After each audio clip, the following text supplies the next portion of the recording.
जय हिंद दोस्तों। तो हम लोग मगध राज का उत्कर्ष में वंश देख रहे थे। वंश में देखे थे हर्यंक वंश। हम बताए थे कि 16 महाजनपद में सबसे शक्तिशाली महाजनपद मगध बना था।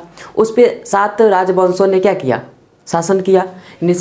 7 वंशों ने शासन किया, जिसका ट्रिक बताए थे हसीन मशुकसा। पहला हर्यंक वंश, दूसरा का शिशुनाग वंश, नंद वंश, मौर्य वंश, शुंग वंश, कण्व वंश और सातवाहन वंश। कुल मिलाकर के 3 3 6 1 7 वंशों ने शासन किया। इसको इस तरह से पढ़ना है ना कि याद हो जाए, ठीक है। रिवीजन करते चलिएगा हमारे साथ। तो अभी क्या बताए कि जो 16 महाजनपद था, अंग, मगध, काशी, कौशल, बजीमल, चेदी, बदस, कुरु, पंचाल, असम, कवंती, मत्स्य, सुरसेन, गंधार, कम्बोज। तो मगध था ना, उस पे कुल 7 राजवंशों ने क्या किया? शासन किया। जिसमें से पहला राजवंश पढ़े थे हर्यंक वंश। हर्यंक वंश के संस्थापक पढ़े थे बिंबिसार पढ़े थे। हर्यंक वंश के संस्थापक बिंबिसार पढ़े थे। इसका कार्यकाल 544 से लेकर के 492 ईसा पूर्व तक था। यानी कि मगध के गद्दी पर 544 में बैठा और बिंबिसार का जो पुत्र था अजातशत्रु, उसको 492 में मार दिया और फिर अजातशत्रु उस गद्दी पर बैठा, नहीं मगध के गद्दी पर बैठा। तो चलिए शुरू करते हैं। देखिए यहाँ तक तो हो गया था, अभी भी रिवाइज करवा दिए हैं। आगे देखिएगा तो हर्यंक वंश के संस्थापक बिंबिसार था। बिंबिसार की हत्या उसके पुत्र अजातशत्रु ने किया। बिंबिसार की हत्या उसके पुत्र अजातशत्रु 492 ईसा पूर्व में। तो अजातशत्रु का कार्यकाल हो गया 492 से लेकर के 460 तक के। तो अजातशत्रु का कार्यकाल 492 से लेकर के 460 तक के। बिंबिसार का कार्यकाल 544 से लेकर के 492 तक। बिंबिसार का कार्यकाल 544 से 492 तक। अजातशत्रु बिंबिसार की हत्या कर दिया। अजातशत्रु कौन था? तो बिंबिसार का पुत्र था। तो अजातशत्रु का कार्यकाल 492 से लेकर के 460 ईसा पूर्व तक हो गया। अब अजातशत्रु के बारे में देखते हैं। तो ये क्लियर हो गया ना कि हर्यंक वंश के संस्थापक बिंबिसार, बिंबिसार के बाद उसका पुत्र अजातशत्रु, अजातशत्रु बिंबिसार की हत्या कर दिया 492 में। और फिर अजातशत्रु का कार्यकाल 492 से लेकर के 460 तक चला। तो चलिए अजातशत्रु के बारे में देखते हैं। तो देखिए सबसे पहले होता है क्या है कि उसका नाम पूछते हैं, पिता का नाम, माता कौन थी, है ना, उसका उपनाम क्या है, इसके बारे में। तो वहाँ से शुरुआत करेंगे तो पूरा एकदम डिटेल में होगा ना, तो एक कहता चल जाएंगे हाँ अजातशत्रु राजधानी यहाँ था, इस पर आक्रमण किया, इससे शादी किया, नहीं, एकदम सीरियल से चलना है। तो देखिए पहला क्या है, अजातशत्रु का पिता का नाम बिंबिसार था। अजातशत्रु के पिता का नाम बिंबिसार था, बताएं अभी। माता चिलना थी। माता कौन थी? चिलना थी। उपनाम क्या था? कुनिक। उपनाम क्या था? कुनिक। अजातशत्रु का उपनाम कुनिक था। पूछता है क्वेश्चन कि अजातशत्रु का उपनाम क्या है, तो कुनिक हो जाएगा। तो अजातशत्रु का पिता बिंबिसार हो गया, माता चिलना हो गया और उपनाम कुनिक हो गया। यहाँ तक क्लियर है। आगे चलते हैं। इसे पितृहंता कहा जाता है। इसे पितृहंता कहा जाता है। देखिए पितृहंता यानी हत्या करने वाली, यानी कि पिता को जो हत्या किया उसे पितृहंता। तो पिता की हत्या किया ना, बिंबिसार की हत्या अजातशत्रु ने किया और मगध की गद्दी पर बैठ गया, इसलिए अजातशत्रु को पितृहंता कहा जाता है। अब देखिए आप बिंबिसार के बारे में पढ़े थे कि बिंबिसार प्रसेनजित की बहन थी। प्रसेनजित की बहन से क्या किया? शादी किया। कौन? बिंबिसार। प्रसेनजित की बहन से शादी कौन किया? बिंबिसार किया। अब प्रसेनजित की पुत्री बजीरा थी, उससे कौन विवाह कर लिया? तो अजातशत्रु। ध्यान से देखिएगा, प्रसेनजित की बहन थी महाकोशला। प्रसेनजित की बहन कौन थी? महाकोशला, जो बिंबिसार महाकोशला से शादी किया। और प्रसेनजित की पुत्री बजीरा है, और बजीरा से कौन शादी किया?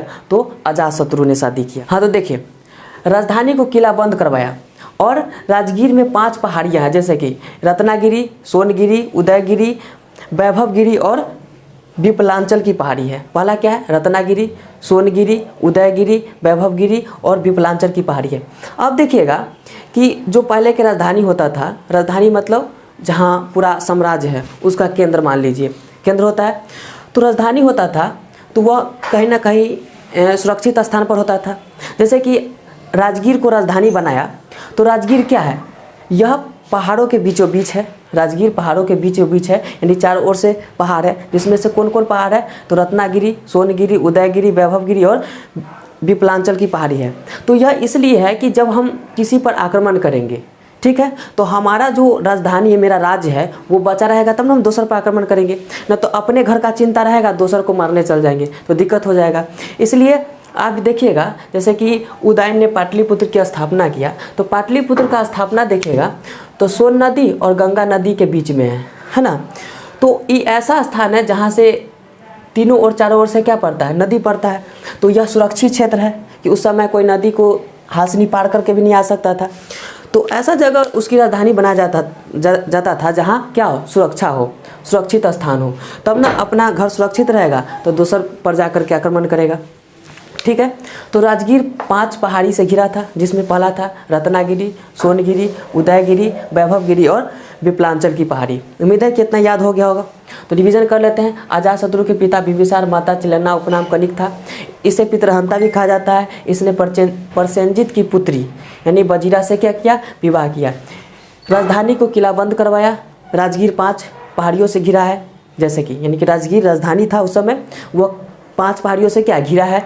पहला क्या है, रत्नागिरी, सोनगिरी, उदयगिरी, वैभवगिरी और विपलांचल की पहाड़ी है। यहाँ तक क्लियर। आगे देखिएगा, इसके समय महात्मा बुद्ध की मृत्यु हुआ। महात्मा बुद्ध की मृत्यु हुआ, उसे क्या कहा जाता है, महापरिनिर्वाण कहा जाता है। तो महात्मा बुद्ध की मृत्यु कब हुआ, 483 ईसा पूर्व में। यह महात्मा बुद्ध का जिक्र इसलिए कर रहे हैं क्योंकि अजातशत्रु के समय ही बौद्ध संहिता हुई थी। क्या हुआ था, बौद्ध संहिता हुआ था किसके समय, अजातशत्रु के समय। इसलिए थोड़ा सा महात्मा बुद्ध के बारे में जिक्र कर दे रहे हैं कि महात्मा बुद्ध की मृत्यु 483 ईसा पूर्व में, जिसे महापरिनिर्वाण कहा जाता है। और इसने अवशेष पर राजगृह में, यानी कि जहाँ राजगीर था, राजगृह में एक स्तूप का निर्माण करवाया। राजगीर के सप्तपर्णी गुफा में प्रथम बौद्ध संहिता हुआ। तो कहाँ हुआ, तो सप्तपर्णी गुफा में प्रथम बौद्ध संहिता हुआ। तो प्रथम बौद्ध संहिता किसके समय हुआ, तो अजातशत्रु के समय हुआ। आप देखिएगा कि 492 से लेकर के 460 ईसा पूर्व तक की, इसी के समय ना मृत्यु हुआ महात्मा बुद्ध को। देखिए 483 ईसा पूर्व में, तो 492 और 460 के बीच है कि ना है।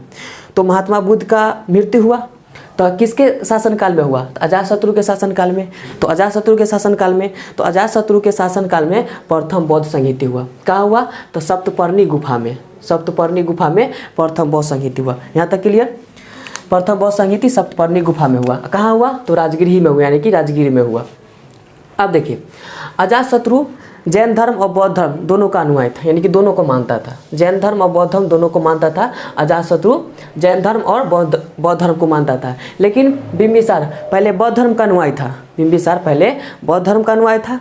लेकिन फिर चिलन्ना के कहने पर, यानी अपनी पत्नी चिलन्ना के कहने पर, यानी चिलन्ना से प्रेरित होकर के, और यह कौन सा धर्म अपना लिया, तो जैन धर्म अपना लिया। कौन सा धर्म, जैन धर्म। लेकिन पहले कौन था, बौद्ध धर्म का। यह दोनों धर्म का अनुयायी था। अब देखिएगा, अजातशत्रु के 2 पुत्र थे, एगो उदयभद्र थे, एगो उदयन था। अजातशत्रु के 2 पुत्र, एगो उदयभद्र और एगो उदयन, यानी कि प्रथम उदयभद्र और द्वितीय उदयन था। उदयन ने क्या किया कि जिस तरह अजातशत्रु ने बिंबिसार की हत्या किया, उसी तरह उदयन ने अपने पिता अजातशत्रु की हत्या कर दिया। यानी कि अजातशत्रु ने जिस तरह से बिंबिसार की हत्या किया, और अजातशत्रु को पितृहंता कहा गया, उसी प्रकार उदयन ने भी अजातशत्रु की हत्या किया और उदयन को भी पितृहंता कहा गया। ठीक है, तो यहाँ से समझ में आ गया कि उदयन ने ही अजातशत्रु की हत्या यानी कि मृत्यु की।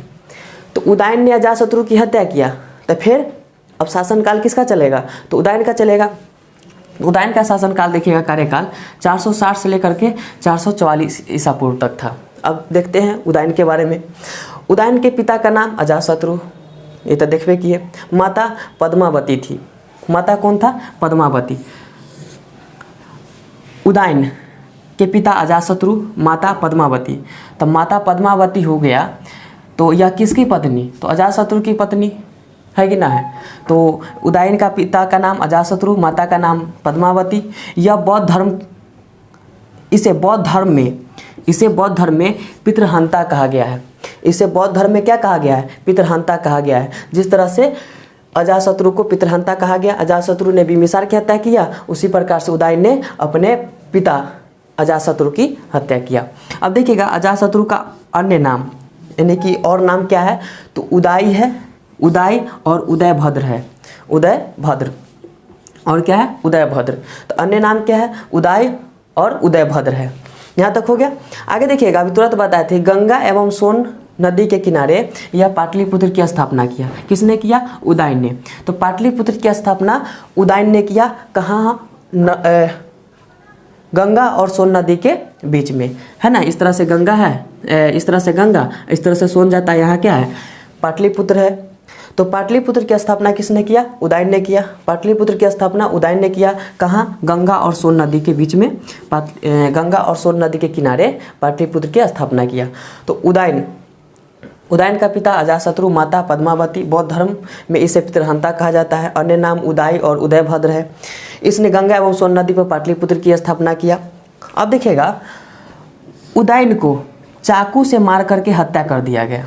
उदयन को चाकू से मार करके हत्या कर दिया। कोई अनजान व्यक्ति रहा होगा, उसने उदयन को क्या किया? चाकू से मार करके हत्या कर दिया। उदयन का पुत्र नागदशक आया। उदयन का पुत्र नागदशक आया, लेकिन नागदशक एक अयोग्य शासक था। नागदशक क्या था? एक अयोग्य शासक था। नागदशक अयोग्य शासक होने के कारण, अयोग्य शासक कहने का मतलब है कि अपने जो साम्राज्य है, साम्राज्य पर कम ध्यान देना, लड़ाई कम करना, शासन मतलब राजा का मतलब है क्या होता है? एकदम डट के शासन करना, यानी हमला भी करना, युद्ध भी करना था, डट के करना। लेकिन यह अयोग्य शासक था। तो अयोग्य शासक होने के कारण जो नागदशक का सेनापति था, नागदशक का सेनापति शिशुनाग था। तो नागदशक का सेनापति शिशुनाग था। शिशुनाग ने इसे हत्या कर दिया, यानी नागदशक की हत्या करके, शिशुनाग ने नागदशक की हत्या करके और एक वंश शिशुनाग वंश की स्थापना किया। यहाँ तक समझ में आ गया। यानी कि पहला बिंबिसार था, बिंबिसार के पुत्र अजातशत्रु, अजातशत्रु के बाद उदयन, उदयन के बाद नागदशक। नागदशक की हत्या शिशुनाग ने किया और शिशुनाग ने एक नया वंश शिशुनाग वंश की स्थापना किया। शिशुनाग वंश देखिएगा आगे, यहाँ तक पहले रिवीजन कर लेते। देखिए, अजातशत्रु का कार्यकाल 492 से लेकर के 460। इसका काम क्या था? यह राजगीर को किलाबंद करवाया, जिसमें 5 पहाड़ी था, रत्नागिरी, सोनगिरी, उदयगिरी, वैभवगिरी और विपलांचल की पहाड़ी। इसी के समय प्रथम बौद्ध संगीति हुआ। कहाँ हुआ? तो सप्तपर्णी गुफा में प्रथम बौद्ध संगीति हुआ। यह जैन और बौद्ध दोनों को मानता था। अजातशत्रु की हत्या उसके पुत्र उदयन ने कर दिया। उदयन का पिता का नाम अजातशत्रु था, माता पद्मावती। इसे बौद्ध धर्म में पितृहंता कहा गया। गंगा एवं सोन नदी के तट पर पाटलिपुत्र की स्थापना करवाया। उदयन को चाकू मार की हत्या कर दिया गया। उदयन का पुत्र नागदशक आया। नागदशक अयोग्य शासक होने के कारण नागदशक का सेनापति शिशुनाग ने क्या किया? नागदशक की हत्या करके और एक नया वंश शिशुनाग वंश की स्थापना किया। यहाँ तक समझ में आ गया। अब देखिएगा शिशुनाग वंश। शिशुनाग वंश 412 से लेकर के 344 तक है। शिशुनाग वंश 412 से लेकर के 344 ईसा पूर्व तक है। संस्थापक देख लीजिए, शिशुनाग वंश के संस्थापक शिशुनाग हो गया। मगध में अवंती और वत्स को मिला लिया, यानी कि युद्ध करके अवंती को वहाँ याद कीजिए। बिंबिसार, जब अवंती के राजा चंद्रप्रद्योत जब पांडु रोग से ग्रसित थे, तो बिंबिसार ने क्या किया? राजवैद्य जीवक को भेजा, और जीवक को भेजा तो जो मध्य प्रदेश के राजा, अवंती के राजा थे, उनसे क्या हो गया? बिंबिसार के साथ अच्छा दोस्ती हो गया, लेकिन वह जीते नहीं थे। ठीक है, तो किसने जीता अवंती को? तो अवंती को किसने जीता? तो शिशुनाग ने जीता। और वत्स को किसने जीता? तो शिशुनाग ने जीता और मगध में मिला लिया। अब देखिएगा यहाँ कुछ छूट गया है, अजातशत्रु। हम उसमें बताए थे बिंबिसार वाला में कि बिंबिसार वैशाली पर आक्रमण किया, लेकिन वैशाली को नहीं जीत पाया। तो वैशाली को नहीं जीत पाया तो अजातशत्रु ने वैशाली को जीता। अजातशत्रु ने वैशाली पर आक्रमण किया और वैशाली को जीत लिया।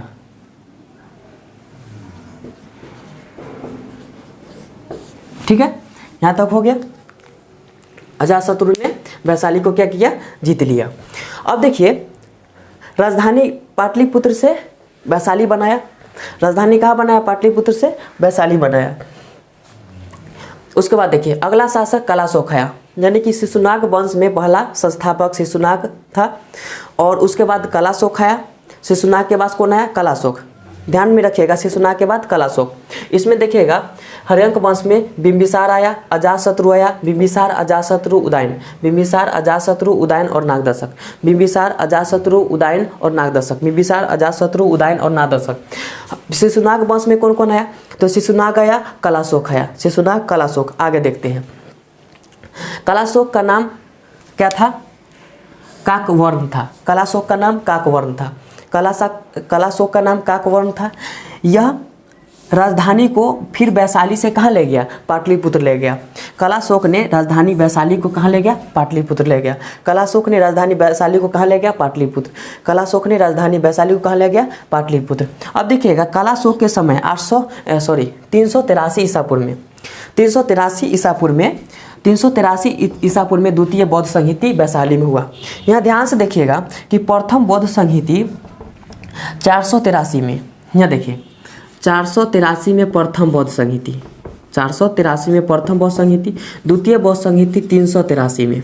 यहाँ 100 वर्ष के अंतर है, ध्यान में रखिएगा।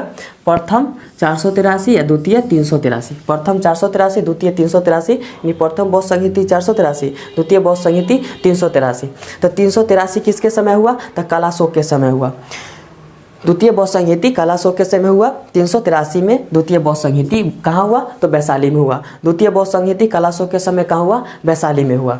अब देखिए अवंती का शासक, अंतिम शासक, अवंती नहीं, अंतिम शासक नंदीवर्मन था। अंतिम शासक कौन था? नंदीवर्मन। अंतिम शासक नंदीवर्मन, अंतिम शासक नंदीवर्मन, अंतिम शासक नंदीवर्मन, अंतिम शासक नंदीवर्मन। तो यहाँ से देख लिए कि हर्यंक वंश का प्रथम संस्थापक बिंबिसार और अंतिम नागदशक पूछता है, प्रथम और अंतिम पूछता है। तो प्रथम बिंबिसार, अंतिम नागदशक। शिशुनाग में प्रथम शिशुनाग हो गया और अंतिम नंदीवर्मन हो गया। तो उम्मीद है कि इतना आपको समझ में आया होगा, याद हो गया होगा। हम काम करते हैं क्या, इसको जो कंसेप्ट है उसको समझा करके याद भी करवा देते हैं। तो मेरे साथ आप रिपीट किए होंगे तो सब कुछ याद भी हो गया होगा। तो फिर मिलते हैं अगले वीडियो में, जिसमें से आएगा हसीन यानी हर्यंक वंश, शिशुनाग वंश खत्म हो गया, नंद वंश। तो अगले वीडियो नंद वंश के मिलेगा आप लोगों को। तो इसी तरह से वीडियो को देखते रहें, सब्सक्राइब अवश्य कर लीजिएगा। फिर मिलते अगले वीडियो में, तब तक के लिए जय हिंद।